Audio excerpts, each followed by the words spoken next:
Señal directa.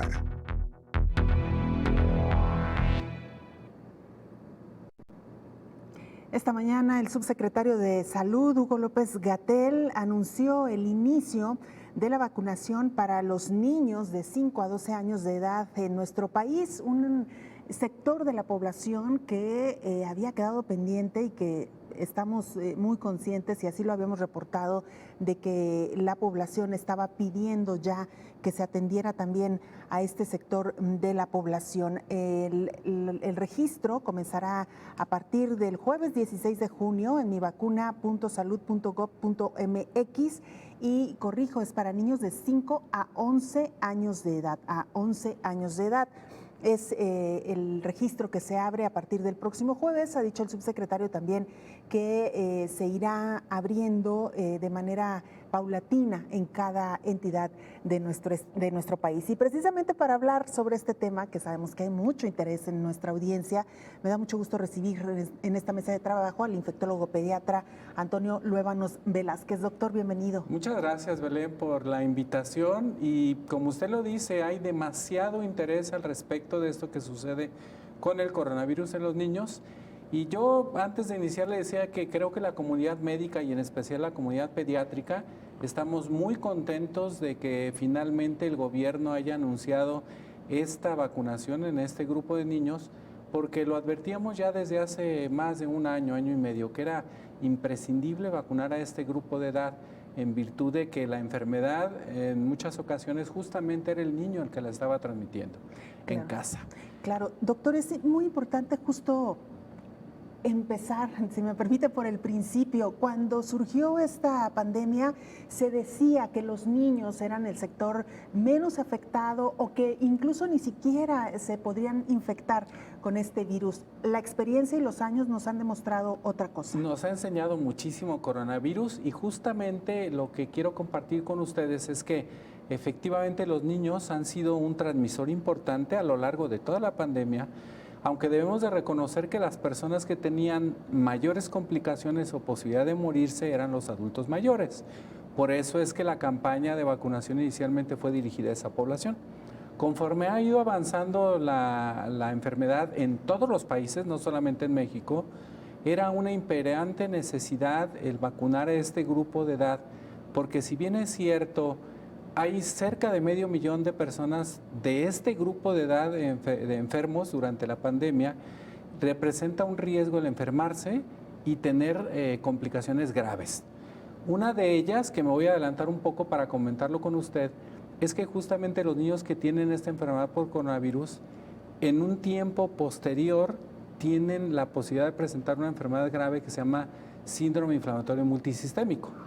Y el contar con esta vacuna en este grupo de edad, seguramente va a pasar lo que en muchos países. Va a disminuir en el 91% la probabilidad de que su hijo tenga una enfermedad febril que duran 5, 10, 15 días con fiebre y afecta a muchos órganos del cuerpo.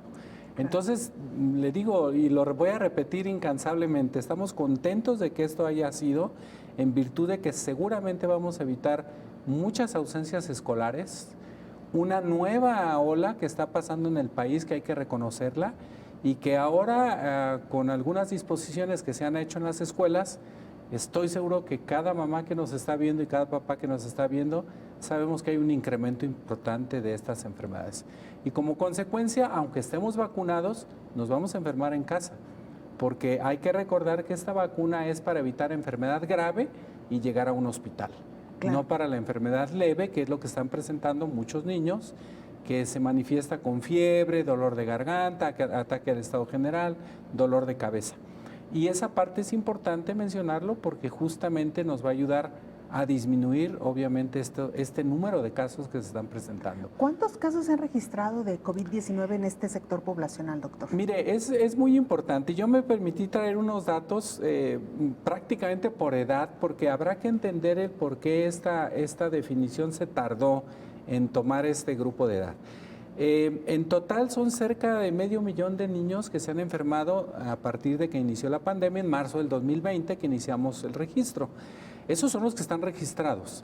Pero, por ejemplo, en el grupo de 0 a 4 años de edad, que ese será otro tema cuando lo decidan hacer, también la vacunación, son cerca de 50,000 niños. De 5 a 9 años de edad, que incluye este grupo que han dado, son más de 72,000 niños los que se han enfermado. Y de 10 a 14 años son cerca de 132,145 niños. Claro que en este grupo de edad ya hay una vacunación previa, que hay que también tomarlo en cuenta. Y de 15 a 19 son cerca de 225,000 niños los que se han enfermado. En su conjunto son cerca de 500,000 de niños.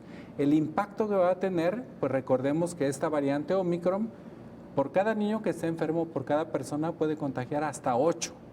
Multipliquen 500,000 por 8, son 4 millones de casos los que se van seguramente a evitar. El principal riesgo con este sector poblacional, doctor, entonces radica en que son portadores y transmisores.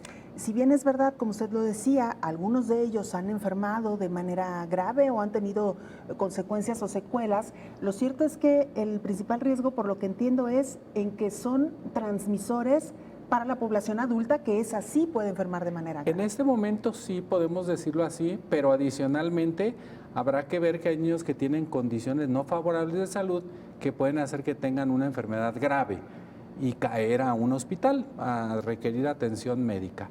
Y por otra parte, recordemos que en nuestra población tenemos niños también con obesidad, también con diabetes, también tenemos niños que tienen alguna inmunodeficiencia o que tienen cáncer, y eso los hace muy propensos a tener complicaciones y no desarrollar una enfermedad leve como normalmente lo esperamos. Claro. Entonces es un beneficio increíble el que se va a dar a esta población, incluso en la experiencia de países como Estados Unidos, que es nuestro vecino más cercano.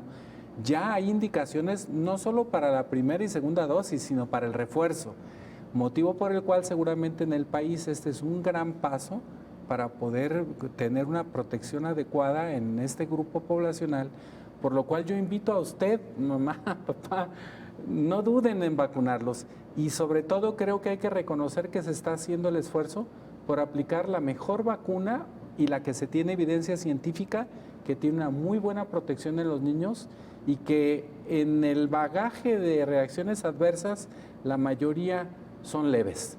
No tiene complicaciones severas como se observó con algunas otras vacunas en la población adulta. Estamos hablando de Pfizer. Pfizer es la vacuna que se va a aplicar.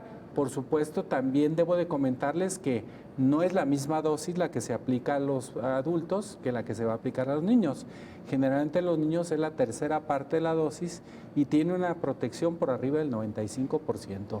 No dude de veras en vacunarlos, es una parte muy importante. ¿Y esta vacuna ha sido aprobada o fue de las primeras que aprobó la Organización Mundial de la Salud para suministrarse a la población infantil? De hecho, reunió las características que pedía la Organización Mundial de la Salud para esta vacuna y para esta enfermedad. Y una parte importante es que creo que es de las que más dosis se han aplicado y es de las que menos efectos adversos han tenido en el sentido de reacciones adversas serias. La comunidad médica, y yo lo digo y agradezco obviamente el esfuerzo que se hace, la comunidad médica como yo, tenemos 2 dosis de esa vacuna y después fuimos vacunados con otros refuerzos diferentes que pueden combinarse estas vacunas, pero creo que es muy importante el que se tenga esta vacunación con esta vacuna en los niños, que es la que más experiencia hay, no solo en Estados Unidos, sino en los países europeos también, y es una de las primeras vacunas que se aprobó justamente para aplicar en niños.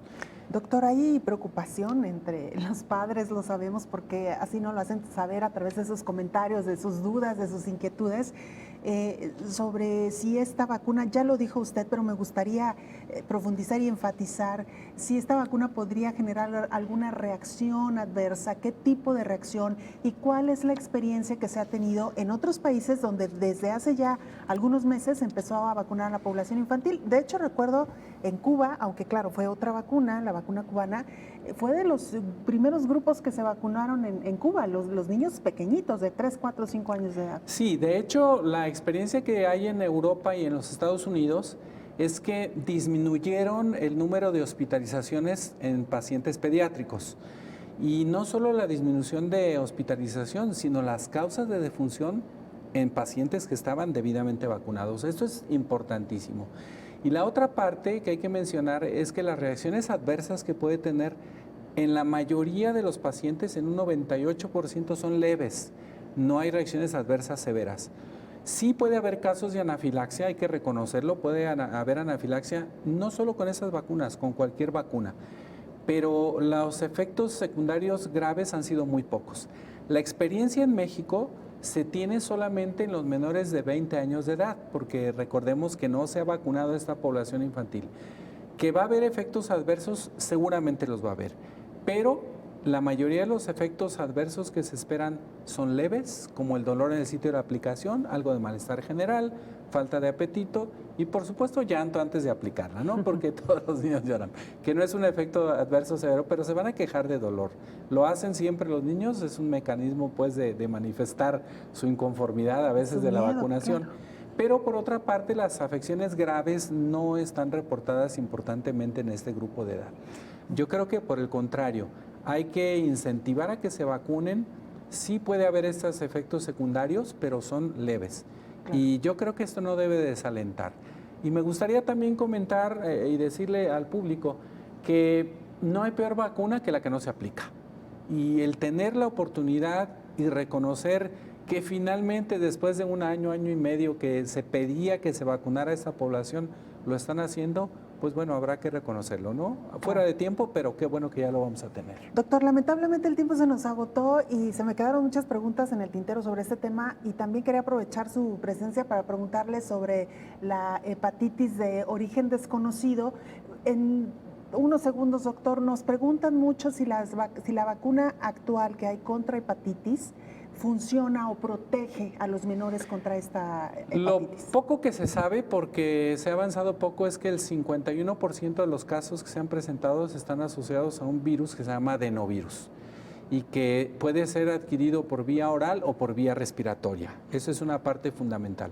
La otra parte es que la vacunación contra hepatitis A es una vacuna que no está incluida en el programa de vacunación universal. Pero por supuesto que tener al niño vacunado contra hepatitis A y hepatitis B es imprescindible.